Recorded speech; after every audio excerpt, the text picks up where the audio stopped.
ఒక్కసారిగా కృష్ణుడు భీష్ముడి వైపు చూశాడు.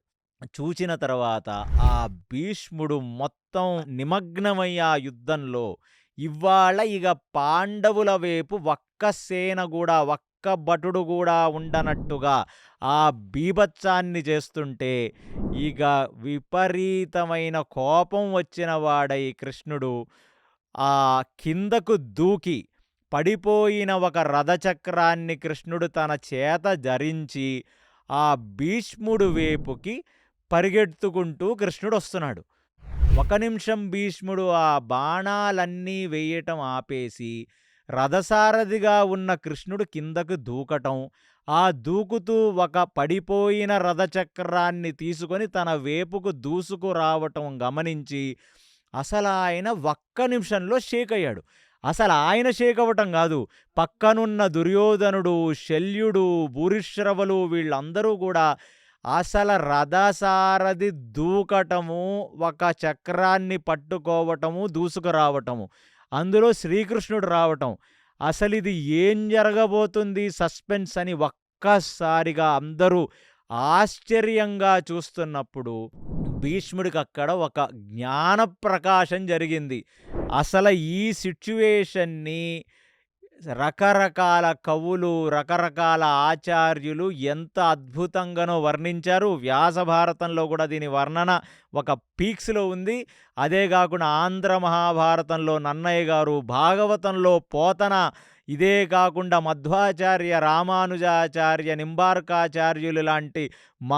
ఆచార్యులు ఈ ఘట్టం మీద ఒక పెద్ద వ్యాఖ్యానం చేశారు. అది ఎలాగుందయ్యా అంటే, శ్రీకృష్ణుడి యొక్క కళ్ళు తేజస్సుతో భీష్ముడిని చూస్తుంటే, ఆయన యొక్క కర్ణకుండలాలు ఆ పరిగెత్తే ధాటికి ఆయన శరీరాన్ని తగిలి అక్కడి నుంచి కొన్ని వేల కాంతులు చిమ్ముతున్నట్టుగా, ఆయన యొక్క పైన శిరస్సు మీద ఒక పెద్ద చక్రం తిరుగుతున్నట్టుగా, ఆయన శరీరం మొత్తం ఒక తేజోమూర్తి, ఒక జ్ఞాన ప్రకాశం అక్కడ నుంచి వస్తుంటే, ఆ చేతిలో పట్టుకున్న రథచక్రమే ఒక సుదర్శనమయ్యి, ఆయన పాద స్పర్శకి భూమాత ఒక్కసారిగా కంపించి, ఎంతో ప్రేమగా ఆ శ్రీకృష్ణ పరమాత్మ యొక్క పాదస్పర్శ తగలగానే ఆ భూమాత పులకరించి, ఒక్కసారిగా మీ శరీరం కృష్ణుడిని చూస్తే ఎలా జల్జరిస్తదో, అలాగ కృష్ణుడు యొక్క బీభత్సాన్ని చూసిన భూమాత జల్జరించుకుంటే, అక్కడ ఒక చిన్న ఎర్త్‌క్వేక్ వచ్చినట్టుగా కొందరు ఆచార్యులు వర్ణిస్తుంటే, అది చూస్తూ అలాంటి ఒక ముగ్ధ మనోహర స్వరూపాన్ని ఇంతకుముందు ఉద్యోగ పర్వంలో ఆయన యొక్క తారతమ్యాన్ని బట్టి చూసినవాడు భీష్ముడు. అదే ఆయనకి ఒక అర్ధ విశ్వరూపంగా కనబడుతూ,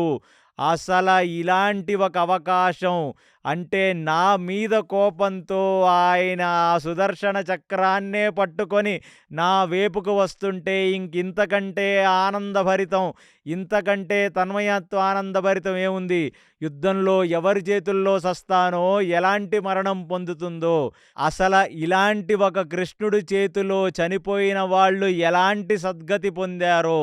అలాంటి ఒక చేతుల యొక్క స్పర్శ నాకు తగలాలి, ఆయన చేతుల్లోంచి వదులుతున్న ఆ సుదర్శన చక్రం నా శరీరాన్ని తునమాలి, నా తలని తునమాలి. ఎందుకంటే ఎవరికి అగ్రపూజ చెయ్యాలని అడిగినప్పుడు అందరికంటే ముందు నిలబడి భీష్మ పితామహ ఆ యొక్క సభాపర్వంలో అందరికంటే ముందు చెయ్యాల్సిన అగ్రపూజ శ్రీకృష్ణుడికే అంటే, దుర్భాషలాడిన శిశుపాలుడి శిరస్సుని ఏ చక్రమైతే ఖండించిందో, ఏ చేతులతో కంసచారూరమర్దనం ఆ కంసుణ్ణి చంపిందో, ఎంతమంది రాజులను చంపిందో, అటువంటి వాడి చేత ఇవ్వాళ నా మరణం నాకు రాబోతుంది, ఇంతకంటే అదృష్టం నాకింకేమిటి లేదు అని ఆ సచ్చిదానంద స్వరూపమైన ఆ శ్రీకృష్ణుణ్ణి చూసి తన్మయత్వంతో తన రెండు చేతులు జోడించి ఆ కృష్ణ ఆకారాన్ని, ఆ కృష్ణ తేజస్సుని, ఆయన కళ్ళని, ఆయన వక్షస్థలాన్ని, ఆయన కాళ్ళని, ఆయన పాదాలని చూస్తూ అలా నిలబడిపోతుంటే, అసల బీభత్సమైన కోపంతో కళ్ళు ఎరుపెక్కిన వాడై ఆయన పరిగెడుతుంటే ఆయన పైన ఉన్న ఆ బంగారపు రంగు ఉత్తరీయం జారి కిందకు పడితే అసలా పడటమే భీష్ముడికి ఒక కనుల పండగగా ఉంది. ఎందుకంటే భూమాత నువ్వు కంపించొద్దు, నువ్వు కొంచెం ఆగమని తన యొక్క ఉత్తరీయాన్ని ఆ భూమి మీద పడేసినట్టుగా వల్లభాచార్య, నింబార్కాచార్యులు లాంటి పెద్ద పెద్ద ఆచార్యులు దీనికి వ్యాఖ్యానం చేస్తున్నారు. అంటే ఆయన యొక్క రౌద్రము, ఆయన యొక్క కోపము, ఆయన పాద స్పర్శ తగిలి భూమి కంపిస్తుంటే నువ్వు ఒక్క నిమిషం ఆగవలసినది అని తన ఉత్తరీయం జారి ఆ భూమాతకి ఒక ఉపశమనాన్ని కలిగిస్తే అది చూసిన భీష్ముడు ఇక చాలు, ఇక ఎందులోనూ లేదు, నేను ఈ జీవితాన్ని అనుభవించి నేను చేసిన ఈ త్యాగాలకు, నేను పడ్డ ఈ బాధలకు, ఇంత భారాన్ని మోసుకుంటూ 250 పైచిలుకు సంవత్సరాలుగా నేను ఈ కురు సామ్రాజ్యానికి సేవ చేసి చేసి అలిసిపోయిన వాణ్ణి, ఇప్పుడు ఈయన యొక్క సుదర్శన చక్రము చేత నా శరీరము ఖండఖండములుగా ఖండించబడి నేను ఆయనలో విలీనమవ్వాలి, నేను ఆయనలో ఐక్యమవ్వాలని చెప్పి ఆయన పరమానందభరితంగా ఆ తన్మయత్వంతో తన కళ్ళల్లో నీళ్లు కారిపోతుండగా ఆ శ్రీకృష్ణ పరమాత్మని చేతులు జోడించి ఆయన ప్రార్థన మొదలుపెట్టాడు. కృష్ణుడు దూసుకుంటూ పరిగెత్తుకుంటూ ఆయన వేపొస్తున్నాడు. ఇది ఒక్క నిమిషం గమనించిన అర్జునుడు అప్పుడు వరకు షేక్ అయ్యి ఉన్నవాడు అసలు ఇదేమి జరుగుతుందని చెప్పి, కృష్ణా నువ్వు ఆగవలసినది, నువ్వలాగ యుద్ధంలో నువ్వు ఒక ప్రామిస్ చేశావు, దుర్యోధనుడు ముందు నువ్వు చెప్పావు, నా వేపున్న 2 అక్షోహిణుల సైన్యం ఒకవైపు, నేను ఒకవైపు కాబట్టి, కానీ నేను ఈ యుద్ధ రణరంగంలో ఒక అస్త్రాన్ని పట్టను, ఒక శస్త్రాన్ని ముట్టను నేనని ప్రమాణం చేసిన వాడివి, నువ్వు చేసిన ప్రతిజ్ఞకి నువ్వే భంగం కల్పిస్తే కృష్ణ జనాలేమనుకుంటారు అని చెప్పి కృష్ణుడు యొక్క చేతులు పట్టుకుంటే అసలు కృష్ణుడు ఆగనివాడై భక్తపరాధీనుడై తన యొక్క భక్తుడైన అర్జునుడునే నిగ్రహించాలని ప్రయత్నించిన భీష్ముడు మీదకి క్రోధం, అంటే ధర్మానికి నిలబడి అన్ని రకాలుగా బాధపడి సమస్తము కోల్పోయి భిక్షాటన చేస్తూ బ్రతుకుతున్న పాండవుల మీద ఎటువంటి కనికరం లేకుండా నువ్వు నీ యొక్క ముసలివాడివి, నీ యొక్క తేజస్సు, నీ యొక్క శౌర్యం పిచుక మీద బ్రహ్మాస్త్రాల్లాగా వీళ్ళని చూపిస్తావా అని ఆ కోపము రౌద్రావేశంతో భీష్ముడు వైపుకు దూసుకుంటూ కృష్ణుడు వెళ్తుంటే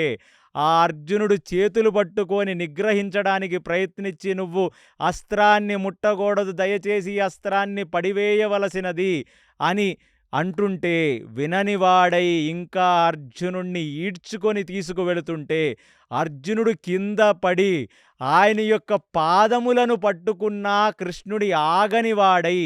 అసలు ఆ చక్రాన్ని ఇంకా భీష్ముడి మీదకు వేసేయాలి. ఇక్కడ 3 జరుగుతున్నాయి. ఒకటి, కృష్ణుడి చేతిలో సంహరింపబడుతున్నానన్న ఆనందం భీష్ముడి కళ్ళల్లో మెలుగుతుంటే భీష్ముడు నువ్వు కేవలం కురుక్షేత్రంలో కేవలం హస్తినని కాపాడతానని నీ తండ్రికిచ్చిన వాగ్దానానికి నువ్వు ఎప్పటికీ ఆ అధార్మికులైన కౌరవులను కాపాడుకుంటూ హరవీర భయంకరమైన యుద్ధాన్ని నువ్వు చేస్తావా, ఈ అధర్మాన్ని నువ్వు గెలిపిస్తావనే క్రోధంతో కృష్ణుడుంటే ఎక్కడ కృష్ణుడు చేసిన ప్రతిజ్ఞ భంగమవుతుందో, అందరూ నిన్నెన్ని మాటలంటారో అని ఆ అర్జునుడు బాధపడుతుంటే ఇదొక ఎమోషనల్ సీక్వెన్స్ ఇది. ఎందుకంటే భక్త పరాధీనుడు కృష్ణుడు, అర్జునుడికి బాధ కృష్ణుడి యొక్క గొప్పతనం ఎక్కడ తగ్గుతుందో అని. భీష్ముడి యొక్క ఆనందం ఏమిటంటే ఇవాళ శ్రీకృష్ణ పరమాత్మ చేతిలో నేను సంహరింపబడతాను, ఇక ఈ దేహం చేసిన త్యాగం చాలు, నేను అలిశాను, నేను సొలశాను, ఇక శ్రీకృష్ణ పరమాత్మ చేతిలో సంహరింపబడి ఆయనలో ఐక్యమైపోవాలి నేను అని చెప్పి ఆ భీష్ముడి యొక్క బాధ. కృష్ణుడికి ఏమిటంటే భూభారహరణం తగ్గించడానికి భూదేవి ప్రార్థిస్తే వచ్చి నేనెంతో కొంత నాకు వీలైనంత వరకు మొత్తం భూభారహరణాన్ని తగ్గించి కేవలం పాండవులను పనిముట్లుగా వాడి ఆ కొద్దిపాటి భూభారహరణాన్ని తగ్గించే యొక్క సేవ నేను పాండవులకిస్తే దాన్ని నువ్వు నిగ్రహిస్తావా అని చెప్పి ఆ కోపంగా వస్తుంటే, ఈడ్చుకొని కాళ్ళు పట్టుకొని అర్జున్ని ఈడ్చుకుంటూ ముందుకు వెళ్ళిపోతే, అర్జునుడికి అర్థం కాలేదిగ నేనెలా నిగ్రహించాలని. మీరు ఊహించుకోండి, ఒక మనిషి నడుచుకుంటూ ఒకడు కాళ్ళ మీద పడితే, ఆ కాళ్ళ మీద పడ్డ మనిషిని గూడా ఈడ్చుకుంటూ వెళ్తున్నాడంటే, తన భక్తులని, ధర్మానికి ఎదురొచ్చిన భీష్ముడు వీపు ఆయనకి ఎంత క్రోధముంది, ఎంత క్రోధమొచ్చిందో అక్కడ మీరందరూ అర్థం చేసుకోవలసినది. ఒక్కసారిగా ఆ బంగారు ఉతరయం భూమి మీద పడి, ఆ భూదేవి ఉపశమనాన్ని పొంది, ఇదంతా ఒక బీభత్సం జరుగుతుంటే, ఆ శల్యుడు నోరు వెళ్ళబెట్టుకొని, దుర్యోధనుడు నోరు వెళ్ళబెట్టుకొని, అక్కడ ఉన్న కౌరవ సైన్యం మొత్తం నోరు వెళ్ళబెట్టుకొని, ఒక ఆశ్చర్యార్థకమైన విషయం, వాళ్ళకొక ఎక్స్‌క్లమేటరీ మార్క్. అసలు ఏమి జరగబోతుంది? ఆ చక్రం ఒక్కసారి కృష్ణుడు చెయ్యి వదిలి బయటికి వచ్చిందంటే, ఎలా అయితే ఆ అంబరీషుడు వృత్తాంతంలో ఒక్కసారి చెయ్యి వదిలిన సుదర్శనం ఆ దూర్వాసురుడిని ఎక్కడికి వెళ్ళినా ఆయన వెంటపడిందో, ఇప్పుడు ఆ సుదర్శన చక్రం ఒక్కసారి శ్రీకృష్ణ పరమాత్మ చెయ్యి దాటిందంటే ఇక కౌరవ వినాశనమే. దానికి అన్ని రకాలుగా సిద్ధమయ్యి భీష్ముడు కళ్ళు మూసేసుకొని ఇక ఆ తేజస్సుని చూడలేక రెండు చేతులని జోడించి పరమానందభరితుడై ఆయన నమస్కారం చేస్తూ అక్కడ నిలబడి ఉండగా,